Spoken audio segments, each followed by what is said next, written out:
परेत मुगद को तारे पाहन पार उतारे।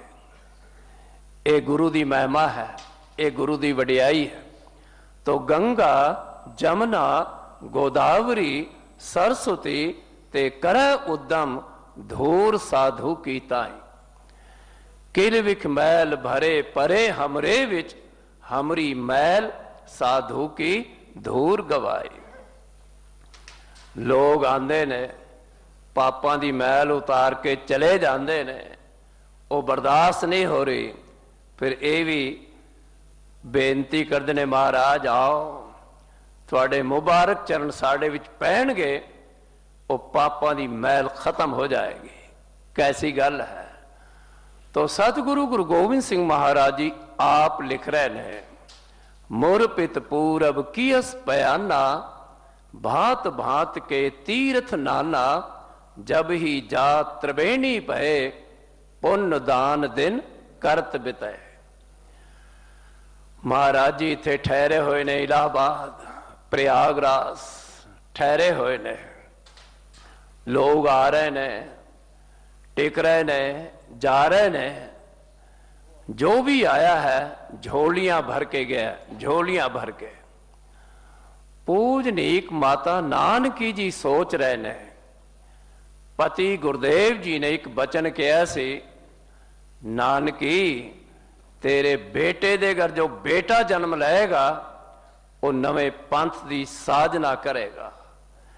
मैनू उन्हां दे बचना ते पूर्ण विश्वास है, पर पता नहीं वो समा कदों आएगा, पता नहीं वो समा कदों आएगा। माता नानकी जी ऐसा सोच रहे ने। एक दिन अमृत वेले जागे, इश्नान किया और पहुंच गए सतगुरु गुरु तेग बहादुर महाराज जी दे पास। गुरु तेग बहादुर महाराज जी ने पूजनीक माता जी का उठ के सन्मान किया ते पूछ लिया, माता जी अचानक। माता नानकी जी कहन लगे, अज मैं ना मां दे रूप विच ना किसी होर रूप विच, एक सिख दे रूप विच तेरे दर ते आई हाँ। मैं देखदी हाँ तेरे दर ते जो भी आया है खाली नहीं गया, खाली नहीं गया, सारे झोलियां भर के जा रहे हैं। माता जी मैं समझा नहीं तुसी कहना की चाहते हो। माता जी कहन लगे, मैं रोज देखदी हूं तेरे दर ते जो भी आ रहा है खाली नहीं जा रहा, तुहाडे दर ते जो भी आए झोलियां भर के गए। महाराज जी दसो। माता जी कहने लगे, मैं भी तुहाडे दर ते आई हूं। महाराज जी हैरान हो गए ते कहन लगे, एक गुरु दे धर्म सुपत्नी, एक गुरु दे पूजनीक माता जी, दुनिया विच उन्होंने किस चीज की कमी हो सकती। माता जी कहने कमी है। गुरुदेव जी कहने लगे छेती दसो पूरी करिए। उस वेले माता नानकी जी ने कही, मैं अपनी गोद विच अपने पोतरे नूं खिडाना चाहती हूं। गुरु तेग बहादुर महाराज जी कहने, माता जी इच्छा थोड़ी बड़ी श्रेष्ठ है, चंगा असी उस परम पिता परमात्मा के चरणों विच अरदास करते हैं थोड़ी इच्छा पूरी कर दे। और फिर गुरु गोबिंद सिंह महाराज ने आप लिखा है, तही प्रकाश हमारा पयो। प्रकाश तो मेरा उत्थे ही हो गया सी ते जन्म मैं पटने विच जाके लिया। तही प्रकाश हमारा पयो पटना शहर बिखे भव ले। देखो भाई, क्योंकि गल एक जन तो चली जन, और जन बनना बड़ा औखा है। हर मां कोई सेवक, कोई दास, कोई जन पैदा नहीं कर सकती। हर मां भगत पैदा नहीं कर सकती। हर मां कोई दाता पैदा नहीं कर सकती। हर मां कोई सूरवीर जोधा बहादुर पैदा नहीं कर सकती। और हर मां कोई गुरु पैदा नहीं कर सकती। ਇਹ ਵਿਰਲੀਆਂ ਮਾਵਾਂ ਹੁੰਦੀਆਂ ਨੇ ਜਿਨ੍ਹਾਂ ਦੀ ਕੁੱਖ ਤੋਂ ਕੋਈ ਦਾਤਾ ਜਨਮ ਲੈਂਦਾ ਹੈ, ਕੋਈ ਭਗਤ ਜਨਮ ਲੈਂਦਾ ਹੈ, ਕੋਈ ਸੂਰਵੀਰ ਯੋਧਾ ਬਹਾਦਰ ਜਨਮ ਲੈਂਦਾ ਹੈ, ਕੋਈ ਗੁਰੂ ਜਨਮ ਲੈਂਦਾ ਹੈ। ਇਹ ਮਾਤਾ ਭਲਾ ਕੌਣ ਹੈ? ਪੂਜਨੀਕ ਮਾਤਾ ਗੁਜਰੀ ਜੀ। ਜਦੋਂ ਆਪਾਂ ਗੁਰੂ ਗੋਬਿੰਦ ਸਿੰਘ ਮਹਾਰਾਜ ਜੀ ਦੇ ਜੀਵਨ ਵਿੱਚ ਝਾਤੀ ਮਾਰਦੇ ਹਾਂ ਤੇ ਗੁਰੂ ਗੋਬਿੰਦ ਸਿੰਘ ਮਹਾਰਾਜ ਜੀ ਦਾ ਸਾਰਾ ਜੀਵਨ ਹਰ ਪਹਿਲੂ ਤੋਂ ਮੁਕੰਮਲ ਹੈ, हर पहलू तो संपूर्ण है। और तुलसीदास ने लिखा है, जननी जनै तो भगत जन कह दाता कह सूर। ओ मां आदर्शक है जो किसी भगत नूं जन्म दिंदी है, ओ मां भी आदर्शक है जो किसी दाते नूं जन्म दिंदी है, ओ मां भी आदर्शक है जिस दी कुख तो कोई सूर वीर जोधा बहादुर जन्म लैंदा है, ओ मां भी आदर्शक। तो वो मां किन्नी आदर्शक होवेगी जिसने एक दाते नूं जन्म दिता, एक भगत नूं जन्म दिता, एक सूरवीर जोधे बहादुर नूं जन्म दिता और एक गुरु नूं जन्म दिता। वो मां किन्नी आदर्शक है।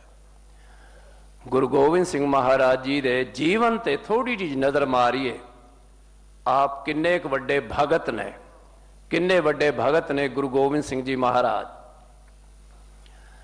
आनंदपुर साहब का किला 10 लाख की फौज ने घेरिया होया है, काड़ काड़ कर दियां गोलियां चल रही ने, बिजली वांग लिशकदियां तलवारां चल रही ने। अमृत वेले का समा गुरु गोबिंद सिंह जी महाराज आसा दी वार दा कीर्तन सुन रहे हैं। ये गुरु महाराज जी की भक्ति का कमाल है। बाहर लड़ाई चल रही है, जो दुश्मन है भारी तादाद विच है, पर गुरु गोबिंद सिंह महाराज उस वेले भी आसा दी वार नहीं भुले, उस वेले भी अपने नितनेम नूं संभालिया। ये कोई मामूली गल नहीं, ये भक्ति का कमाल है, भक्ति का कमाल। हुण देखिए गुरु गोबिंद सिंह महाराज किन्ने वड्डे दाता ने, दाता। कई बार आप देखते हैं बंदा धरती दान करता है, हीरे जवाहरात मोती दान करता है, हाथी घोड़े दान करता है, ऐसा आप देखते हैं, ऐसा देखा गया है। पर किसी ने पुत्रां दा दान किया होवे, दुनिया के किसी इतिहास विच ऐसा नहीं आता। माता पिता और फिर बेटियां दा दान, किन्ने वड्डे दाता ने गुरु गोबिंद सिंह महाराज। और देखो पुत्र वियोग विच कौन कौन मारे गए, पुत्र वियोग विच। बड़ा सुंदर शायर ने लिखा है, एक सुत मर्यो प्राण निकस गए नाम लेत, सरवण के हेत श्राप बदले उचारा है। एक सुत बिचरन ते दशरथ न धरी तीर, राज ओ समाज ताज तखत को उजाड़ा है। अस्वथामा हत्यो सुन पलक ना सहार सक्यो, नर और कुंचर का भेद ना उचारा है। पर देवा सिंह गुरु जी गोबिंद सिंह साहब ने आंखों के सामने मात तात सुतवारा है। होवेगा कोई न वड्डा दाता, किला छोड़ घर तक भी अपना लुटाया, बचपन में अपने पिता को कटाया, अकेला ही फिरता रहा जंगलों में, वो भारत का आशिक फिदा हो रहा है। होवेगा कोई इन्ना वड्डा दाता, कटाऊंगा कल तक के बाकी के जाकर, अकेला रह जाऊंगा घर को लुटाकर। कभी बेटे वारे कभी वारा वालिद, यह किस्तों से कर्जा अदा हो रहा है। कैसी गल है, कैसी गल। होवेगा कोई इन्ना वड्डा दाता। इतिहास विच कुछ गल्लां आंदियां ने। हुण सरवण एक ब्राह्मण लड़का है, ਇਹਦੇ माता पिता अन्ने ने, बड़ी सेवा करता है, बहुत सेवा। अज दे जमाने विच कोई बच्चा अपने माता पिता की बहुती सेवा करता होवे ना, ते लोग कह देंगे ने ते निरा सरवण ही है, निरा सरवण। बड़ी सेवा करता सी। एक बार माता पिता नूं लैके जा रहा सी, जंगल विच उन्होंने प्यास लगी, पानी लैण वास्ते सरोवर वल गया है। जो गागर है उसनूं पानी विच डुबोया है। इधर राजा दशरथ शिकार वास्ते निकले ने, उन्हें समझा कोई जंगली जानवर पानी पी रहा है। इस ख्याल दे नाल तीर चला दिता और ये तीर सरवण की छाती विच आके लगा। राजा दशरथ दौड़ते आए, देखा ये ते सरवण, ये ते तड़फ तड़फ के अपनी जान दे रहा है। सरवण कहने लगा, राजन मैं ते जा रहा, पर मेरी एक अंतम इच्छा है, ये पानी मेरे माता पिता तक पहुंचा देना। कहते ने जो राजा दशरथ पानी लैके गया ना, ते माता पिता ने अन्ने सन दोवें, पैरों की आहट सुनी, कहने लगे बेटा सरवण बड़ी देर कर देती है। राजा दशरथ कंब गए, कहने लगे मैं तुहाडा सरवण नहीं, मैं राजा दशरथ हाँ, तुहाडा बेटा तुहाडा सरवण मेरे तीर नालों मारिया जा चुका है। जदों ये गल कही, पानी भुल गया और तड़प तड़प के अपने प्राण दे दिते। पर प्राण देने तो पहला एक गल कह गए, जिस तरह असी पुत्र वियोग विच मर रहे हाँ, तू भी पुत्र वियोग विच ही मरेगा। इतिहास गवाह है, जिस वेले श्री रामचंद्र महाराज 14 बरस बनवास नूं गए, राजा दशरथ उन्हां दा विछोड़ा सहन ना कर सके और महलों तो डिके प्राण दे दिते।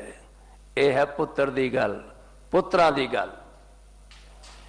फिर बहुती दूर की जाना है, द्वापर विच कैरव और पांडवां दी लड़ाई लगी हुई है, ते पांडवां दी जित नहीं हो रही, हो भी नहीं सकती जदों तक द्रोणाचार्य गुरु जिंदा ने।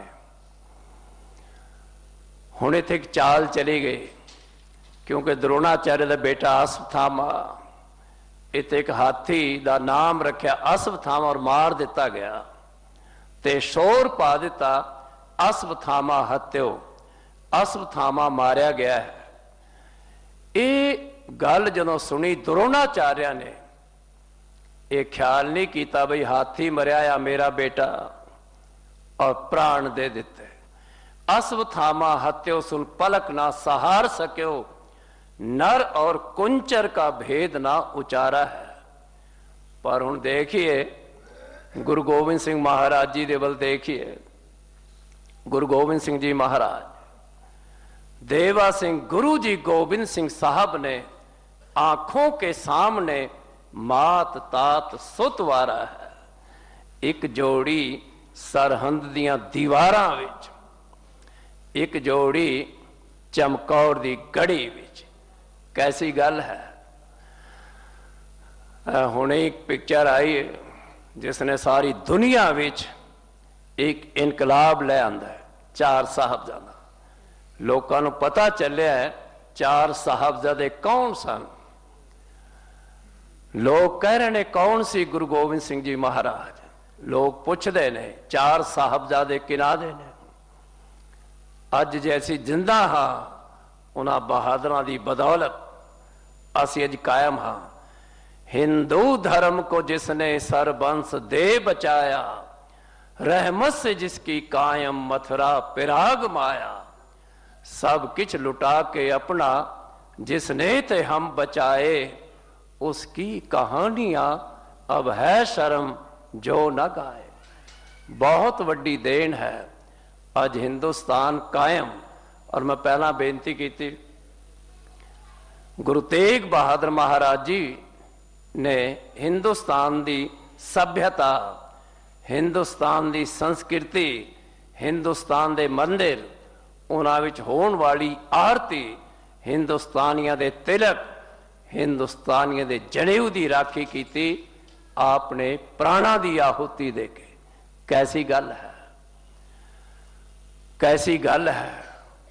तो गुरु गोबिंद सिंह महाराज जी वर्गा कोई दाता होवेगा जिस वे छोटे साहबजादे नो दुनिया की हर चीज उन्होंने सामने रखी गई ते पता उन्होंने की किया कहने राहे तैं सारे जमाने की मुबारक हो तुझे, राहे तैं सारे जमाने की मुबारक हो तुझे, हम तो तिफली में ही दुनिया से सफर कर लेंगे।